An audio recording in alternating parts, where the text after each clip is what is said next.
Hello and welcome to Accountant Instruction Help and How To. In this lecture we're going to take a look at internal controls within the audit system. At the end of this we will be able to describe what internal controls are, explain their importance, describe how technology affects internal control, put together an audit strategy based on internal control assessment, and explain how to set up a system of internal controls. So what are internal controls? We've mentioned them briefly in the past. Let's take a look at them in more detail at this time. Internal controls are going to be the responsibility of management. So management's going to be responsible for putting in the internal controls in order to safeguard assets and records, as well as to ensure that the financial statements are reported correctly.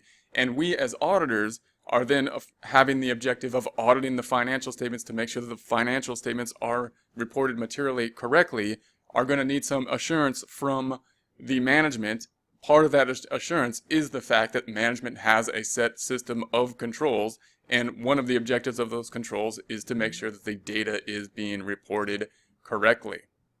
Our job as the auditor then is to go in and take a look at those internal controls. It's going to be a big part of our process, because if we can determine what the internal controls are, if we say that the internal controls are good, then we can do less substantive testing. So we need to rely more on internal controls. We will then get an idea of the internal controls related to any key system. We're going to look at the key controls that are within the system, see how they operate. Then we're going to look for any weaknesses within the internal control system, and that's how we're going to set up our process. That's how we're going to set up our strategy for the audit process. So if the controls are good, we may then further test controls and rely more on the controls in order to verify that the financial statements are correct or the assertions are correct. If they're not good, then we're going to have to do more substantive testing.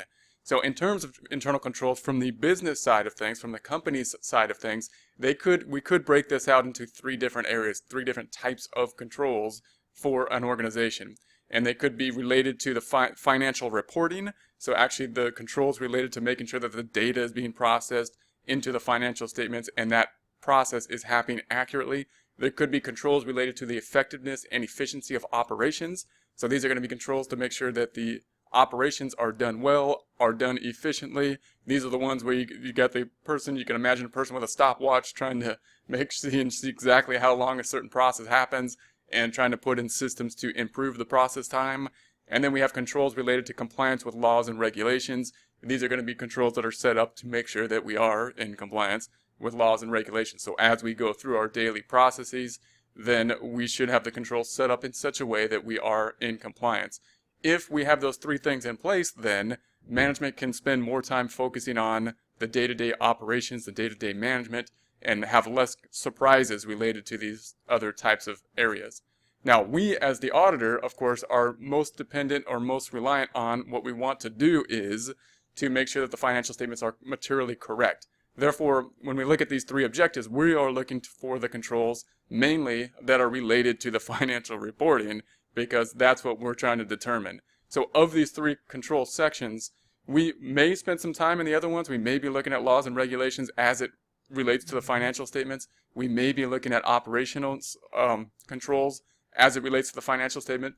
But we're going to be spending most of our time looking at the controls related to the financial statements, the controls that are set up to make sure that the data is stored correctly and that it has been compiled into the financial statements correctly. We're not going to be spending a lot of time on the controls for operations to make sure that they're more efficient, those type of controls. Because our goal really isn't actually to make them more efficient per se.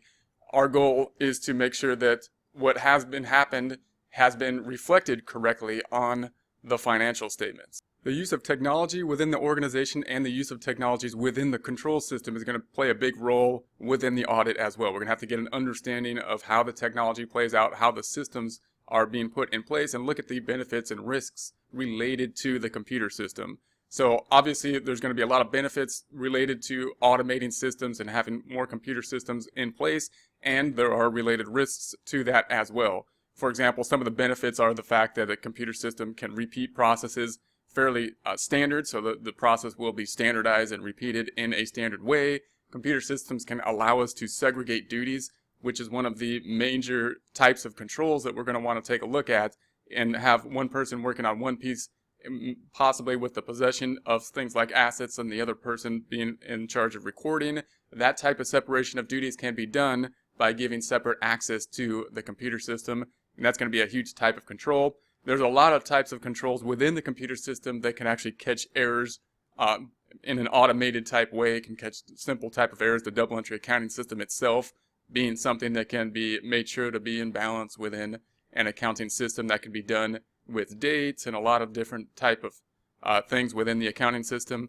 We can use the system, a computer system, in a lot of different areas. It gives access to different users, which is very beneficial in a lot of ways to the organization.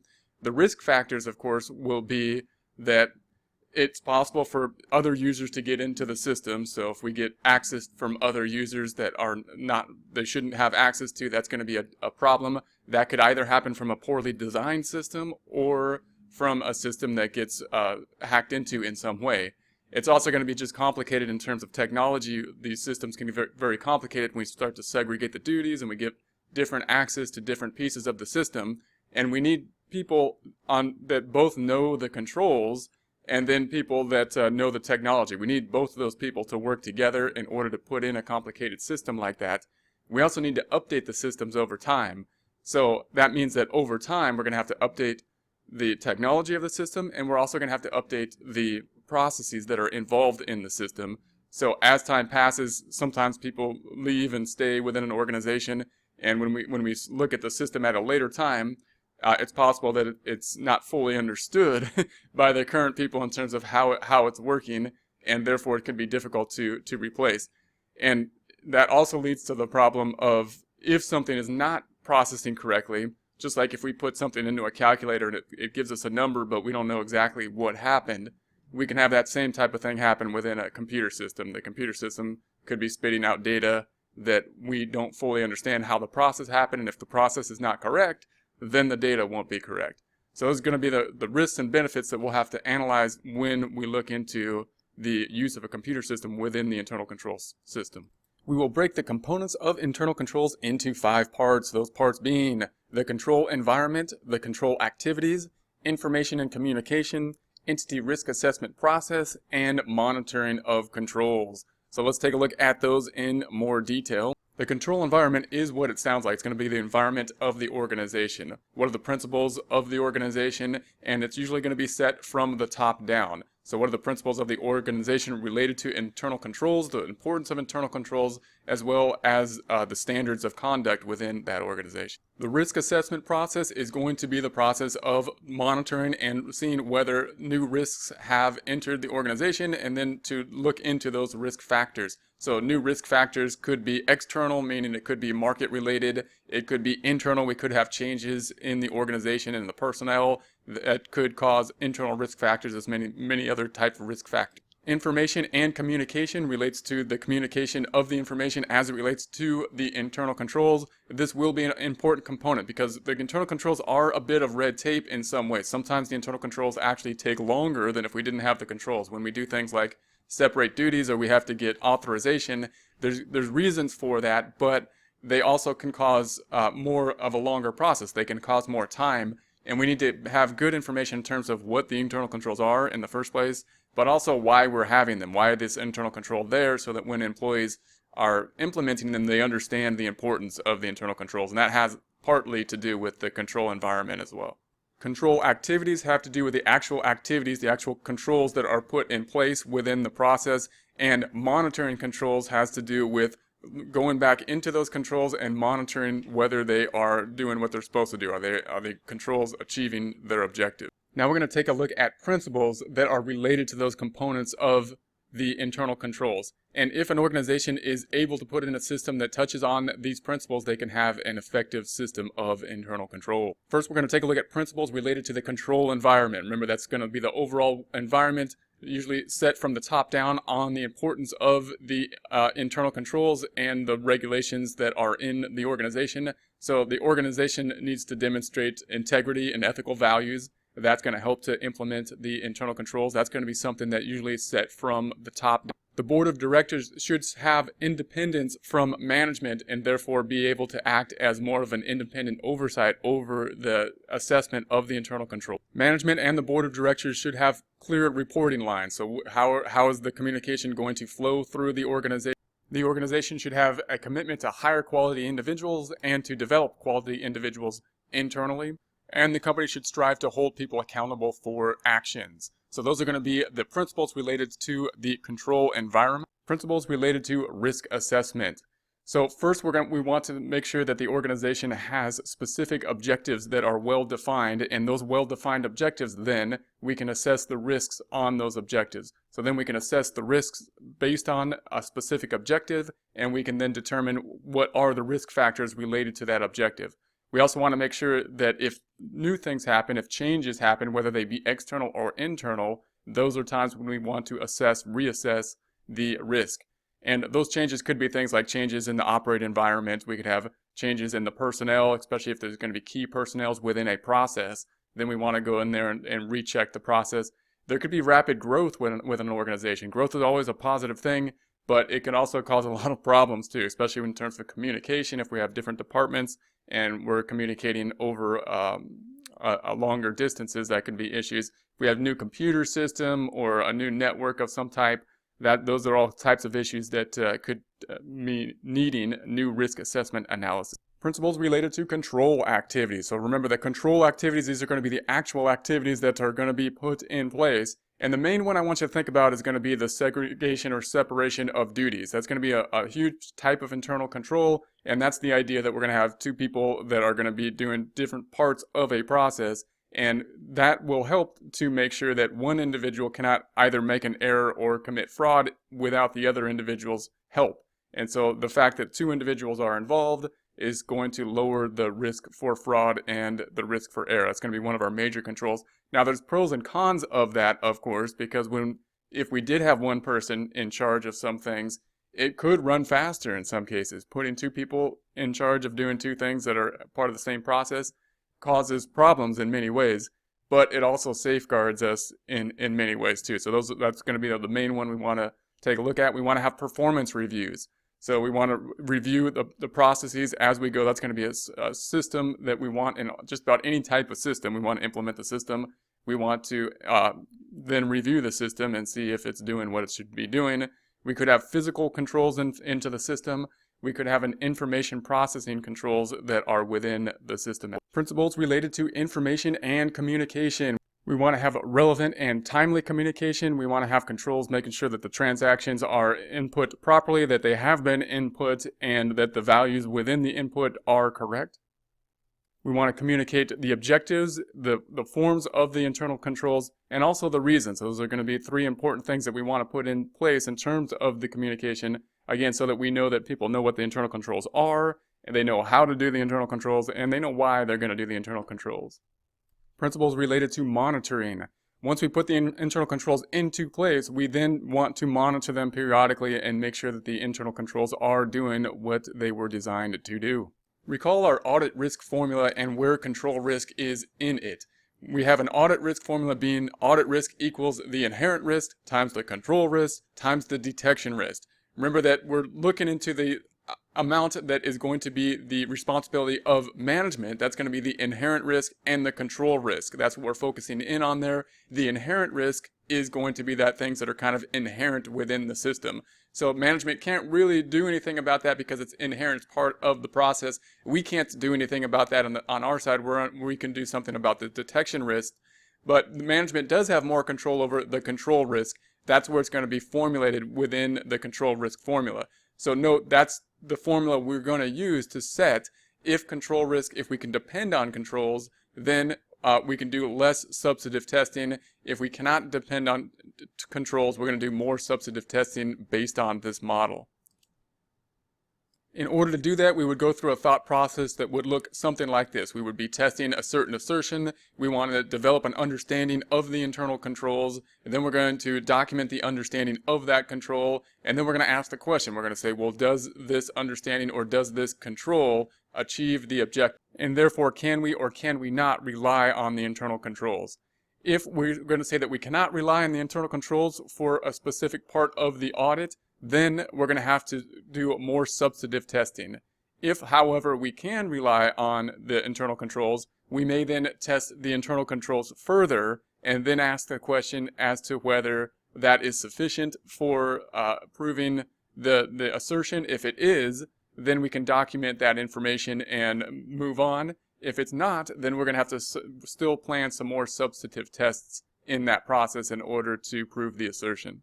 There could be different reasons why we would say that internal controls are not effective or why we would not be relying on them. One is that the controls may not be sufficient enough to have a control over the assertion that we are looking for, and the other might just be that the controls are not effective. If we do plan on relying on the internal controls, then we have a reliance strategy, and then we're going to obtain a better understanding of those internal controls. If we take a look at our list of assertions and then apply the controls related to them, we can get an idea of what types of controls we would be looking for. For example, occurrence. If we're looking at the assertion of occurrence, did the activity actually occur, then we might be looking for separation of duties can be a control that help us to have that assertion, to prove that assertion. We may have pre-numbered documents. Pre-numbered documents are going to be useful for us because it gives basically a check in the numbering system. So the numbers are not generated by the computer. They're a pre-numbered system such as checks. Are there some kind of reconciliation process? The reconciliation process will help us to know whether something has occurred. We also have the assertion of completeness. Is everything complete? And in there, once again, the control of pre-numbered documents is something that can help with that, such as the checkbook. If we have those numbered documents that are separately numbered, pre-numbered, and we can look for those gaps in the pre-numbered documents, that's going to be a control process. The separation of duties, we do have some overlap here, of course, between the occurrence and the completeness in terms of the types of controls we're looking at. And then again, the reconciliation helps with completeness. And we can think bank reconciliations when we're thinking about reconciling. Bank reconciliations, of course, being like one of the major types of things that are going to be part of our control system. We have the double entry accounting system. We got the bank reconciliations that are going to need to happen for sure. The assertion of accuracy. We could have some recalculation models, and we could also have those reconciliations again in terms of the accuracy. Authorization. There should be a separate authorization for the transactions.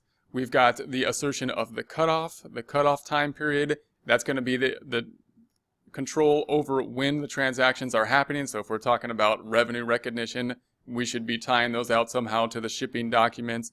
And then the classification, we should have controls related to a chart of accounts, and some kind of review process are going to be the types of controls that could be related to the assertion of the class. So remember, the 5 components that we are trying to understand with relation to the internal controls will be: understand the control environment, understand the risk assessment process, understand the information system and the communication, and understand the control activities, and understand the monitoring activity. Understanding these 5 components will help the auditor to plan the substantive testing after this point in time and identify potential types of misstatements, which will help to plan what types of substantive testing that we're going to need after that point. Then we will need to document this understanding. We do want to have it documented both for ourselves to go back to it. We want to have it documented for the supervisors to look at it. We want to be able to have the third party to be able to document it. Now, when we document things, there's going to be different types of formats that we could use to document different areas within the process. Flowcharts, for example, are a nice pictorial way to document certain things, especially like an organizational structure or just the flow of a particular process. Manuals, organizational charts, those are types of documentation that we can put right into our working papers and have that as the documentation. We have questionnaires. We're often going to use questionnaires, and these will often be kind of preset types of questions that we're going to run through in the process. We could have just a narrative description, which in many cases, if we're doing some type of interview process, the narrative description is often useful. It's always something that we should be including when we have something that might be outside of the normal questionnaire. We should write that down. Limitations on internal controls. Now, internal controls are never going to be perfect. So just like when we're detecting the audit, when we're reviewing the audit to see if the financial statements are materially correct, we're never going to give the guaranteed assertion that it's going to be correct.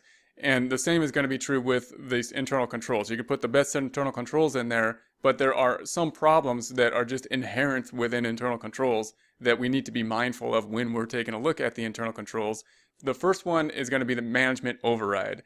When we think about internal controls, when we think about audit, when we think about errors that are going to happen within an organization, most of them, the majority of them, are going to be somewhere down the line. So if we can think about someone trying to steal money out of the cashier drawer, or somebody writing a check to themselves in the purchasing process or something like that. Those are errors that happen, or fraud that happens within the organizational structure. And if we can have a control that usually can be set up that either detects that or prevents that, and then we can easily deal with that. However, if the problem is in management, and this gets into the idea of the environment of the organization, if management is not trustworthy and they're not implementing the controls and they want to do something, then they can often just go around the controls. They're the ones that put in the controls, so they could override the controls. And for publicly traded companies, that's one of the biggest concerns when we put in this information, because the board of directors and the shareholders are dependent on management as the agency problem. So if that's usually the biggest kind of risk in terms of the biggest types of dollar amount errors that could happen. We also have human errors and mistakes. So clearly there's still going to be human errors and mistakes. We can put in a lot of controls to limit human errors and mistakes. We can put in date ranges. So if we put it in the wrong date, we can have a control on that. We can have a control over if someone put an extra 0 when they're entering data, then we can have some kind of pop-up saying that, you entered more, a very large number. And so we can have a lot of different type of controls that help with errors. With just separation of duties helps with errors, but errors are still going to be something that's relevant. It's not as big of a problem then, because once we find the error, then we can correct the error, and it's not a systemic problem in terms of the environment of the organization, but it's something when we check the controls, need to be mindful of. And then we have collusion. Collusion is basically two people getting together in order to get something done that they couldn't do on themselves. When we think about it in an audit process, you hear collusion, it's like a bad word because many of the controls we remember were the separation of duties. We're separating duties so that one person cannot both handle the assets and enter the assets, and therefore how would they commit fraud under a system like that? Well, they'd have to get together. They would have to collude and then plan a system where they can both commit fraud. So the likelihood of that happening is less, but of course that could happen. So collusion's a problem. And note we have this kind of dynamic where communication in some cases in terms of internal controls is actually bad in some cases, and in some cases it's good because we have to communicate what the controls are. And in terms of business as a whole, communication is usually a good thing, but the idea of different departments getting together increases the likelihood that they could commit fraud. Performing tests of controls, when we actually look at the test, when we're testing the test of controls, that will include inquiry. We're of course going to go in and say, what are your controls over this particular system? We could then inspect the documentation in order to get verification of the process. We can have observation. We can say, what is the process for this particular control? How do you handle the money? How do you record the money? And then actually observe that process. We can reperform certain type of procedures as well within the control process.